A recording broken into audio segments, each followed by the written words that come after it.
Hi, this is Ilma Art Studios photograph for today. That is one of the barns and farm by Orangeville. Hi, how are you today? Check my website at ilmaarts.com for more of my artworks and photographs.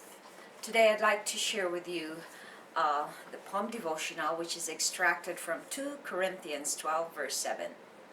It says, "Even though I have received such wonderful revelations from God, so to keep me from becoming proud, I was given a thorn in my flesh, a messenger from Satan to torment me and keep me from becoming proud." And here's my poem, A Thorn in the Flesh. As we continue to follow and believe Christ, a thorn in the flesh we will find. We are not, although we have received revelations, we are not exempt from trials and tribulations. We are not to become proud so we won't stumble. We accept the thorn to prompt us to stay humble. God wants us to stay on track. He never wants us to turn our backs. And here's the essay. The interesting part of being a Christian is that we are not free from troubles. Many unbelievers think that believers have more earthly privileges than them. On the contrary, the closer you are with Christ, the more hardships you encounter.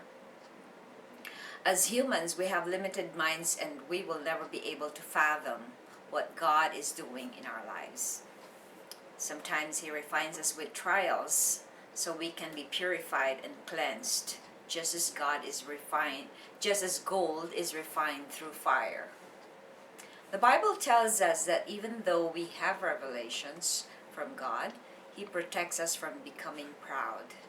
So He allows a thorn in our flesh. Prayer. Lord, show me how to accept the thorn in my flesh. Reflection. Why do we need to be positive amidst suffering? And I'd just like to give a little testimony regarding that message from 2 Corinthians 12 verse 7. I've been very close with God for many years in my life, and just as before I came to Canada, I had like 10 years of it's like my spiritual golden years with the Lord. And when I came to Canada, I didn't know why God wanted me to come here, except that I fed my flesh. In other words, that I was getting so lonely because my son was growing up, and I was going to be left alone, so I needed somebody, I felt like I needed a husband so that to complete me. But I was wrong, because actually, but God used that person. See how God uses many people in our lives, even if those that are not necessarily good for us. Sometimes He allows things to happen in our lives so that we can be led to what He is planning for us. So apparently that first husband of mine didn't have the understanding to know and understand how difficult it is from somebody from another country to come here, and so the adjustment.